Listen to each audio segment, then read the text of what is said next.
여러분, 미국 캘리포니아에 있는 레드우드 국립공원에는 이 거대한 세콰이어 나무로 가득한 유명한 숲이 있습니다. 그래서 이 나무의 평균 높이가 보통 60에서 70m 정도 되는 나무들이 질비하고, 전 세계에서 가장 큰 나무, 높이가 115m나 되는 그 나무도 바로 이 레드우드 국립공원에 있다고 해요. 그리고 가장 오래된 나무도 바로 그 공원에 있어요. 그래서 보통 이 60에서 70m 정도 되는 나무들은 어른 뭐 5명이서 서로 이렇게 손을 벌려서 깍지를 끼고 그 주위를 둘러싸려고 해도 둘러쌀 수 없는 그런 거대한 크기를 가지고 있어요. 여러분, 그 중에서 지름이 10m 이상이 되고 또 높이가 90m나 되는 제너럴 셔먼 트리라는 이 나무가 있는데, 이 나무가 이 세상에서 가장 큰 나무 가운데 하나래요. 여러분, 이거는 합성도 아니고요. 또 뭐 저는 안 가봤지만 이렇게 누군가가 찍어서 그 크기가 얼마나 대단한지를 우리에게 분명히 보여주고 있는데요. 여러분, 무게만 해도 나무 하나에 2,500톤이랍니다. 그러면 이 나무가 얼마나 거대한 나무인지를 여러분 아시겠죠.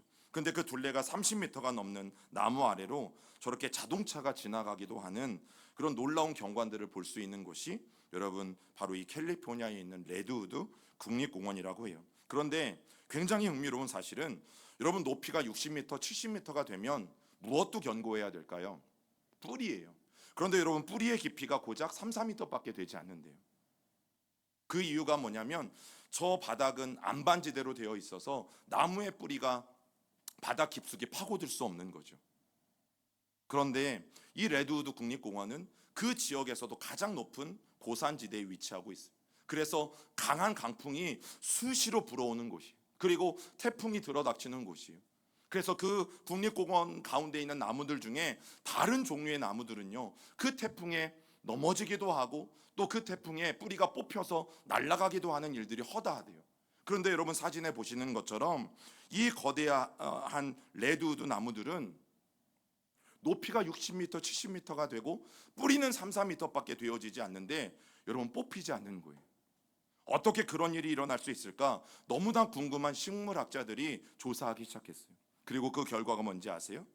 레드우드 나무의 뿌리들은요, 서로 옆으로 퍼지기 시작했어요. 땅으로 깊이 들어가지 못하니까 자기들의 뿌리를 옆으로 뻗쳐나가기 시작했어요. 그래서 옆으로 수십 미터씩 이 레드우드 나무의 뿌리들이 펼쳐져 나가요. 그러면서 어떻게 됩니까? 옆에 있는 나무와 엉키기 시작하는 거예요. 레드우드는 깊이는 뿌리 내리지 못하지만 그 지형 때문에, 그런데 옆으로 그 수십 미터씩 이 뿌리가 뻗쳐나가면서 옆에 있는 레드우드와 이 뿌리가 연결되어지기 시작해요. 그리고 큰 바람과 태풍에 어떻게 하는 겁니까? 저 뿌리들이 서로가 서로를 지탱해 주는 일들이 일어나기 시작한 거죠. 여러분, 뿌리를 옆으로 길게 뻗어서 주변 나무들과 강하게 얽혀 있다 보니까 아무리 큰 태풍이 오고 또 바람이 불어도 이 레드우드 나무들은 끄떡이 없는 거예요. 그리고 가뭄이 올 때는 서로 뿌리가 연결되어져 있기 때문에 내 안에 있는 영양분들을 다른 나무에게 흘려보내주고 또 내 안에 있는 이 수분들을 다른 나무에게 흘려보내주면서 함께 세워져 가는 그 숲이 바로 레드우드 숲이라는 사실이죠.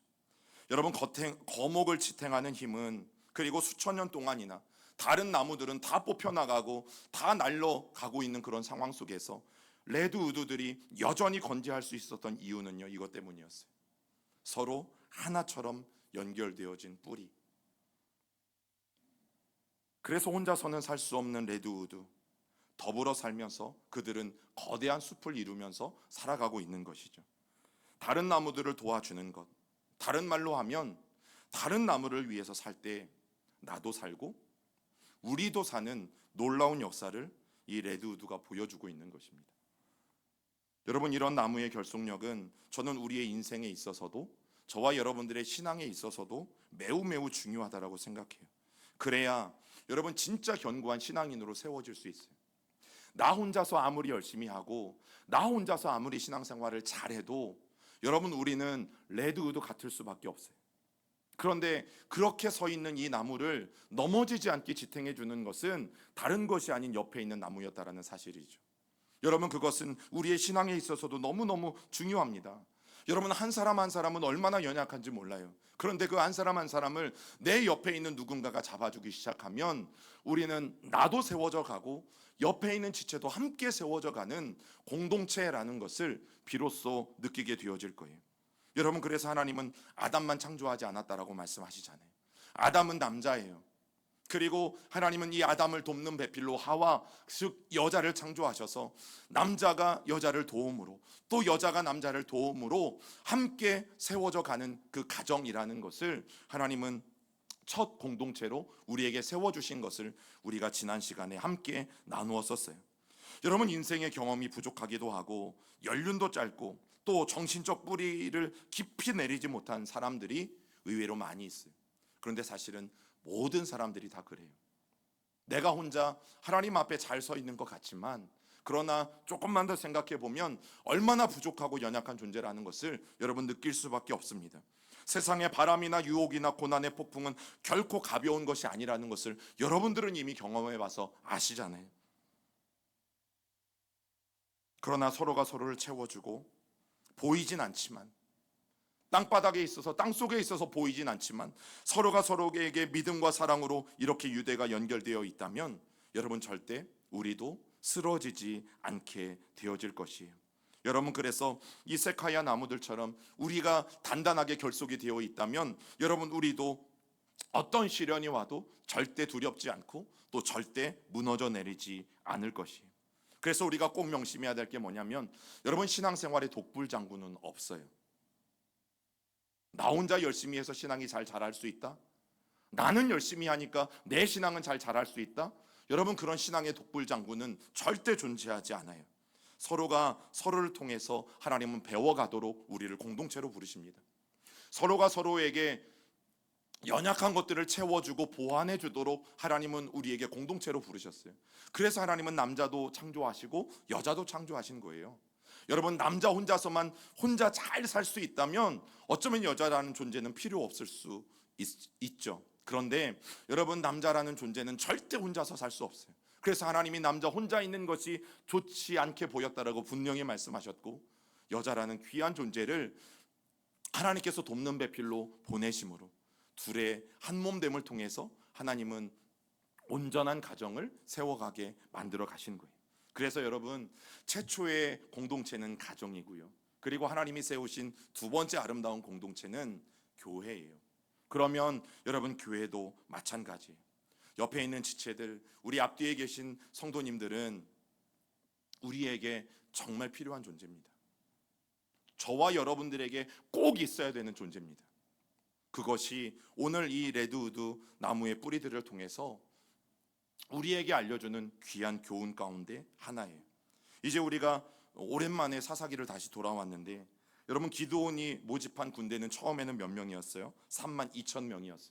그런데 하나님이 떨구고 결국 300명만 남게 하셨어요. 그런데 이 300명도 보면 기드온의 300용사라고 부르지만 사실은 인원만 적은 게 아니라 훈련된 군인도 아니었고, 그들이 가지고 있는 무기도 변변치 않았고, 그들이 상대해야 되는 미디안 군사는 무려 13만 5천 명이었어요. 사사기 7장 우리 16절을 같이 읽어볼까요? 시작. 300명을 세대로 나누어 각 손에 나팔과 항아리 안에는 횃불을 감추게 하고, 여러분, 하나님이 이스라엘 백성들의 손에 들려준 무기라는 것이 바로 이런 겁니다. 빈 항아리, 그리고 그 항아리 안에는 횃불, 그리고 나팔. 여러분, 이것이 전쟁을 나가는 이스라엘 백성들의 무기였어요. 전쟁을 하려면 칼이라도 있어야 되는데 칼 비슷한 것도 그들의 손에는 쥐어지지 않았던 것들을 보게 되어져요. 여러분, 전쟁에 필요한 최소한 무기도 없으니 이 이스라엘 백성들이, 이 300명의 군사들이 얼마나 불안하고 또 얼마나 떨리는 마음으로 이 전쟁에 참여하고 있겠어요. 그런데 우리는 이 전쟁에서 이스라엘 백성들이 승리했다라는 것을 이미 알아요.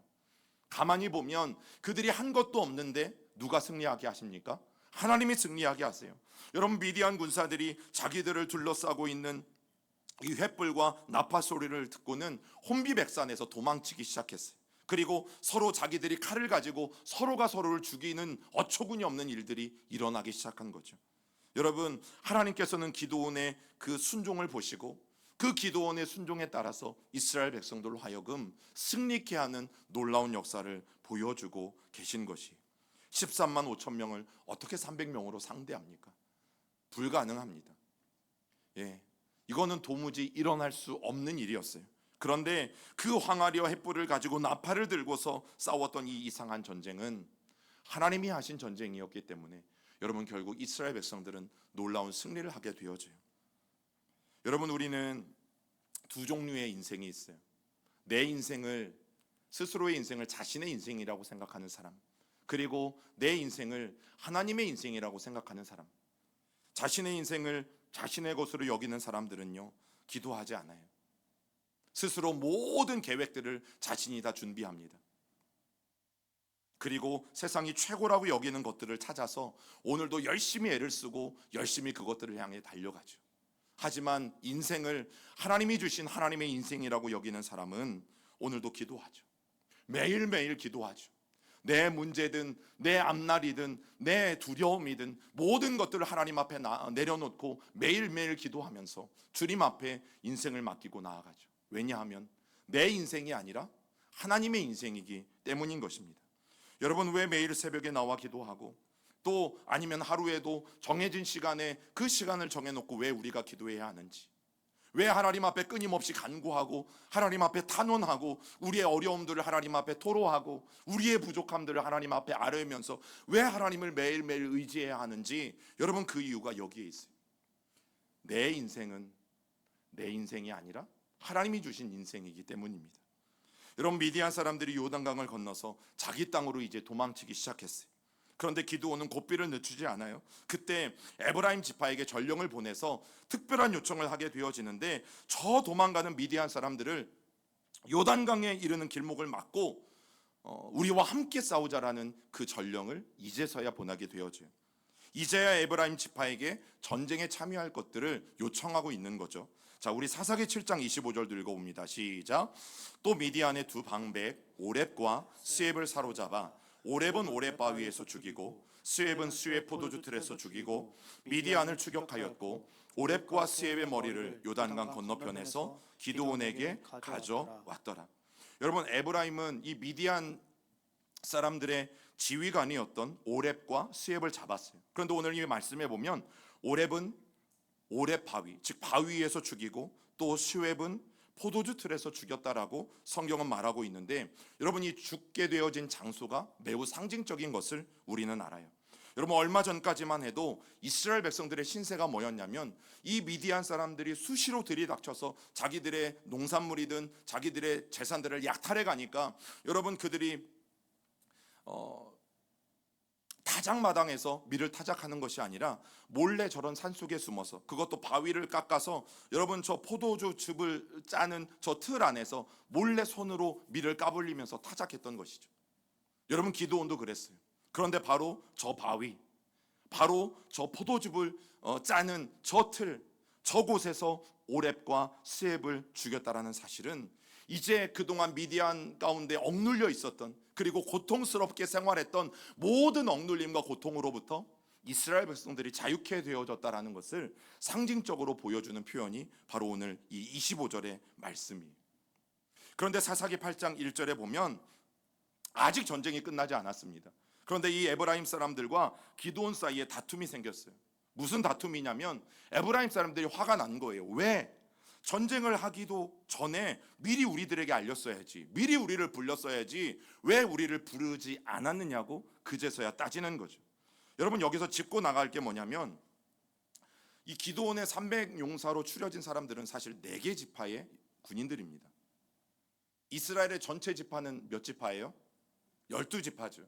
그런데 12지파에서 사실 기드온이 4개의 지파에게만 요청을 한 거예요. 그런데 여기서 꼭 짚고 넘어갈 게 뭐냐면 여러분, 기드온은 므낫세 지파예요.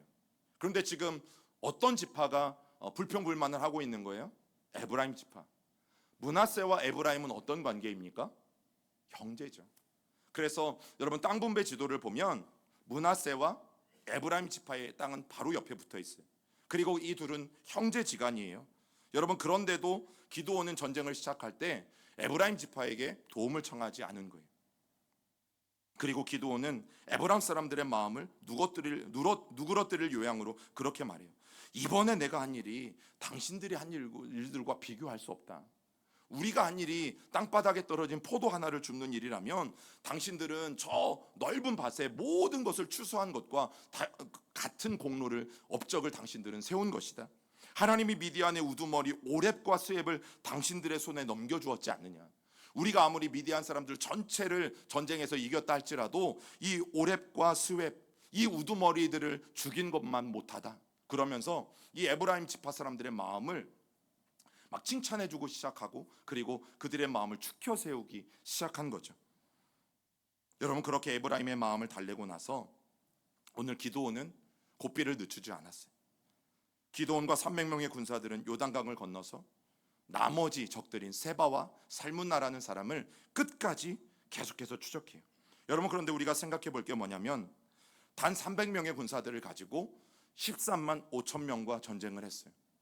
그러면 힘들어요, 안 힘들어요? 힘들어요.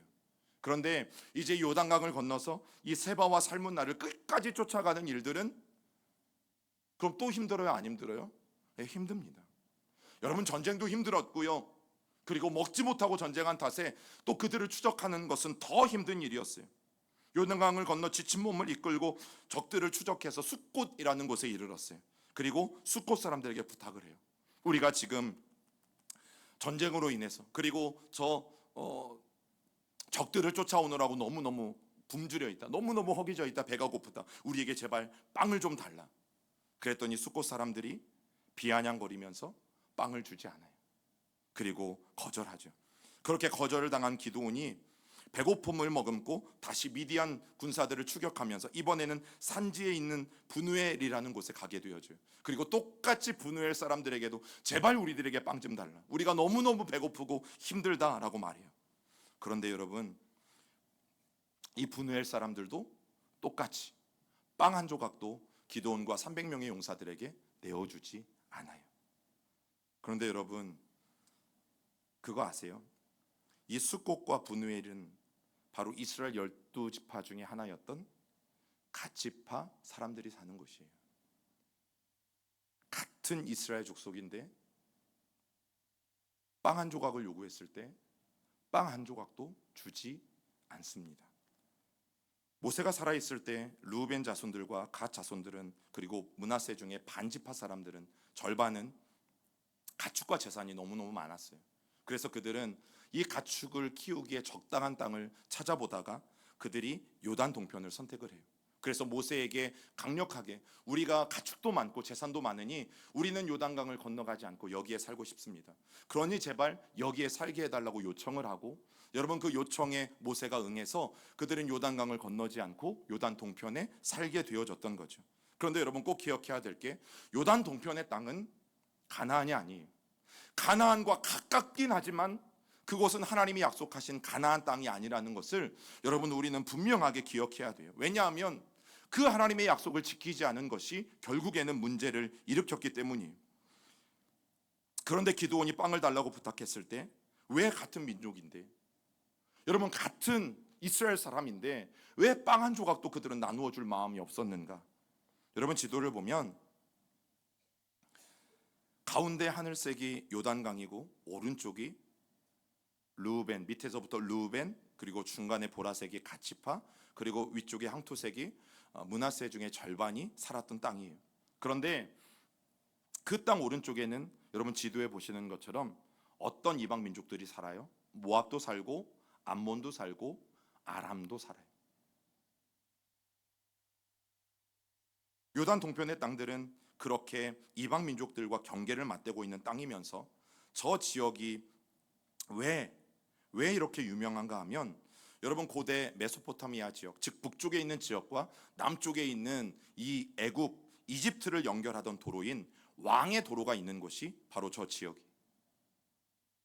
그래서 여러분, 아람과 암몬과 이 모압의 경계에 있는 하늘색 선을 따라서 왕의 대로가 남쪽과 북쪽으로 길게 놓여져 있는 곳이 바로 요단 동편의 지리적인 특색이에요. 여러분, 그들이 이방인들과 왕래가 잦을 수밖에 없죠. 여러분, 강을 건너가서 자기의 민족들과 교제하고 요단강을 건너가서 자기의 민족들과 함께 생활을 하는 것보다 강을 건너지 않고 함께 피부를 맞대고 살 수 있는 아람이나 암몬이나 모압 사람들과 훨씬 더 친하게 지낼 수 있는 확률이 더 많은 거죠. 여러분, 먼 친척보다 가까운 이웃이 더 낫다는 이야기가 있잖아요. 딱 그 말이 맞아요.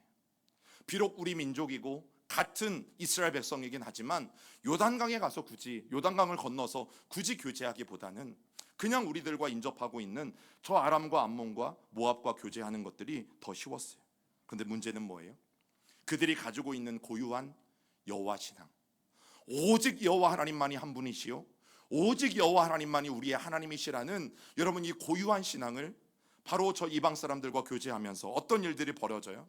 그들의 문화에 동화되고 그들의 종교에 넘어가는 일들이 여러분 일어나기 시작하는 거죠.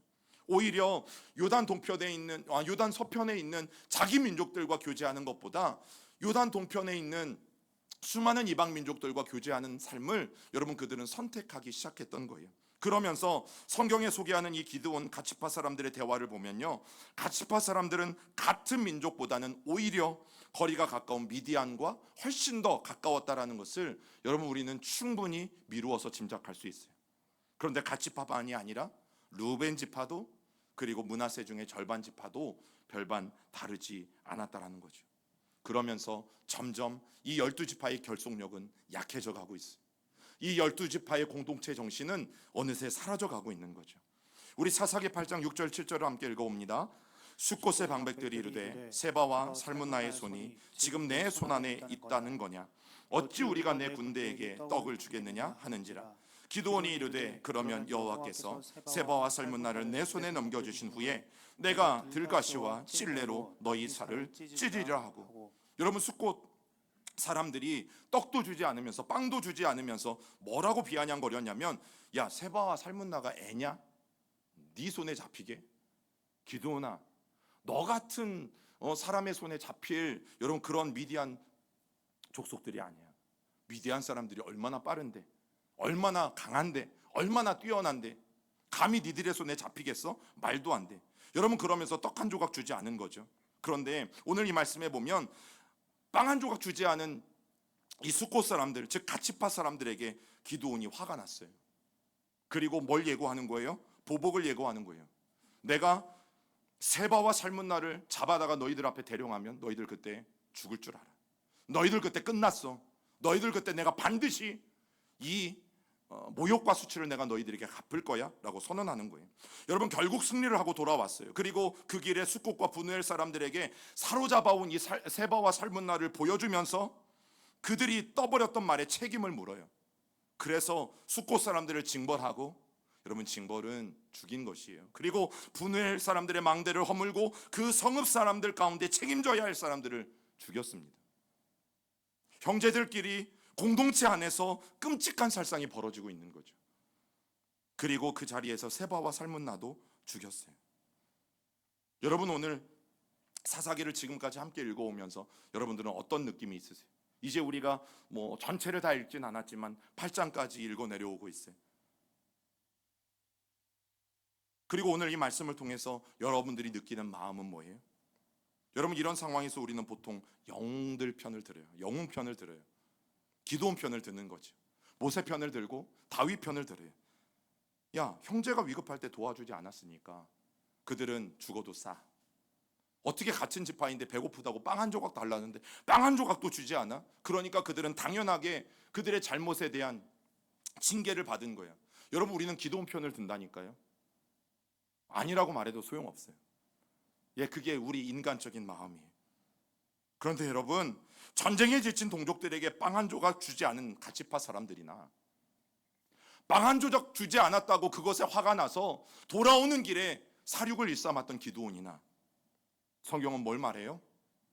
모두가 잘못됐다는 걸 말하고 있는 거예요. 여러분, 절대 사사기는 영웅들의 이야기가 아니다라고 말씀드렸잖아요. 하나님의 은혜를 새카맣게 잊고 살아가는 사람들, 하나님 앞에 감사할 줄 모르는 사람들,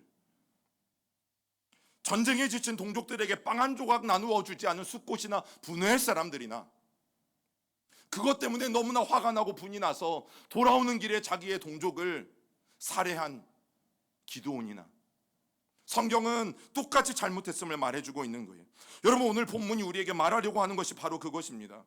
하나님을 유일하신 하나님으로 섬기고 온전한 하나님으로 섬겼던 사람들 사이에 왜 이런 일이 일어나는가? 서로 우애하고 서로 사랑하고 그 공동체의 모습이 왜 이스라엘 백성들의 모습 가운데서 이 사사시대에 사라져가고 있는가? 그 모습을 똑똑히 보라고 우리에게 말씀합니다.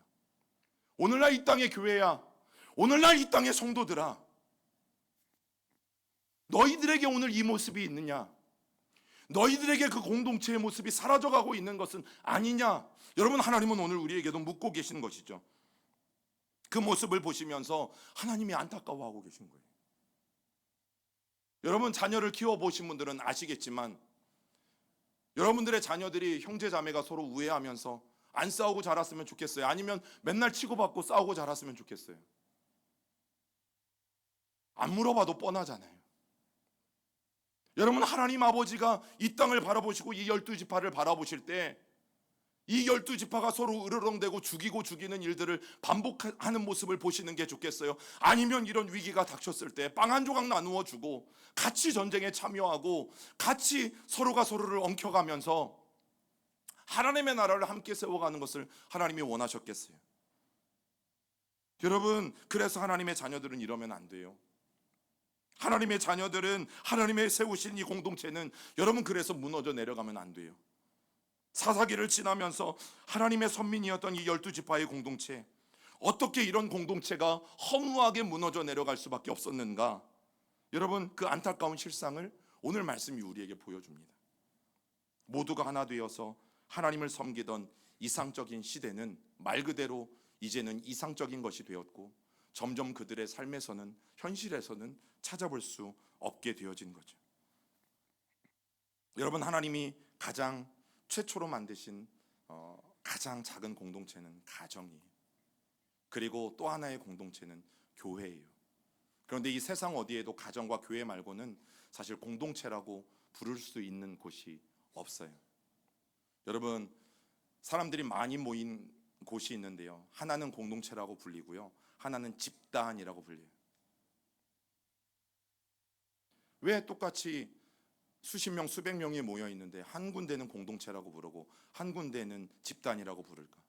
왜 오늘 목사님은 교회와 가정만 공동체라고 부르고 나머지 모임들은 집단이라고 부를까? 여러분, 공동체의 다른 말은 뭐예요? 한 몸이잖아요. 한 몸. 한 몸. 그래서 손가락 하나만 베이거나 아니면 사마귀가 나거나 그래서 손가락 하나만 아프면 어떻습니까? 그냥 손가락 하나 아픈 거니까 다른 애들은 괜찮죠? 아니잖아요. 온통 이거에 신경이 쓰이잖아요. 온통 이 손가락 하나 때문에 여러분, 우리의 모든 신경이 여기에 몰려가고 있잖아요. 왜요? 한 몸이니까요.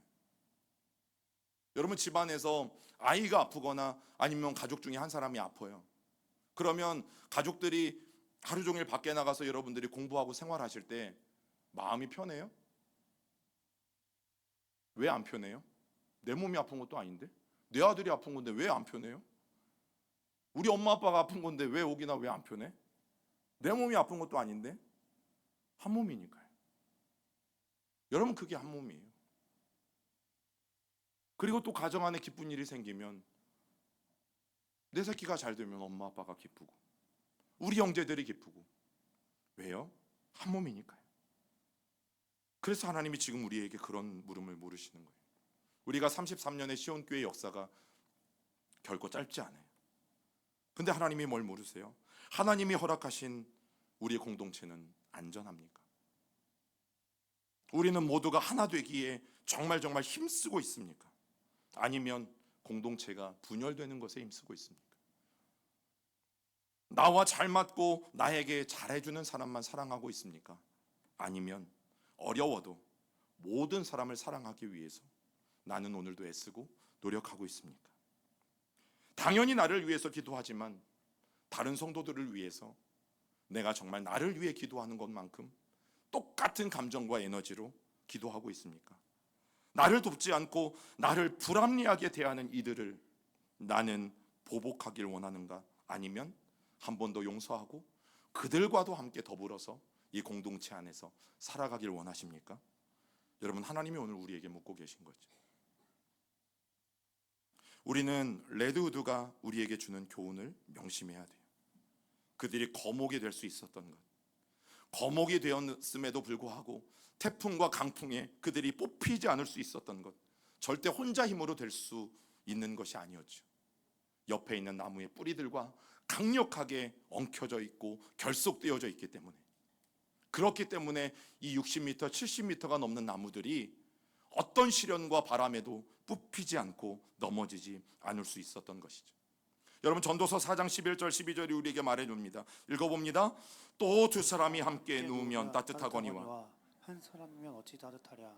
한 사람이면 패하겠거니와 두 사람이면 맞설 수 있나니 세 겹줄은 쉽게 끊어지지 아니하느니라. 여러분, 성경은 곳곳에서 공동체성을 강조해요. 정말 많이 강조해요. 공동체 의식을 갖고 살라고 끊임없이 우리에게 이야기합니다. 사랑하는 여러분, 공동체를 위해서 사십시오. 그게 나도 따뜻해질 수 있는 방법이라니까요. 여러분, 공동체를 위해서 사십시오. 그것이 나도 같이 승리할 수 있는 방법이라니까요. 여러분, 공동체가 하나 되는 일에 내 자신을 들이십시오. 왜냐하면 그것이 마땅히 우리 하나님이 기뻐하시고 우리 하나님이 좋아하시는 일이기 때문이에요. 나만을 위해서만 기도하지 말고 다른 지체들을 위해서 기도하세요. 교회를 위해서 기도하세요. 나라를 위해서 기도하세요. 여러분, 그것이 나도 살고 우리 모두가 살 수 있는 길이라니까요. 여러분, 누군가가 당신을 위해서 기도하며 당신의 부족함을 채워주지 않습니까? 여러분, 공동체를 위해서 사십시오. 그러면 이런 이야기를, 또 헌신하라고 하네, 또 순종을 강요하네, 또 나 힘들게 하네. 여러분, 제발 이렇게 듣지 마세요. 아니잖아요. 공동체를 위해 살면 내가 살잖아요. 저 사람만 따뜻한 게 아니라 나도 따뜻하잖아요.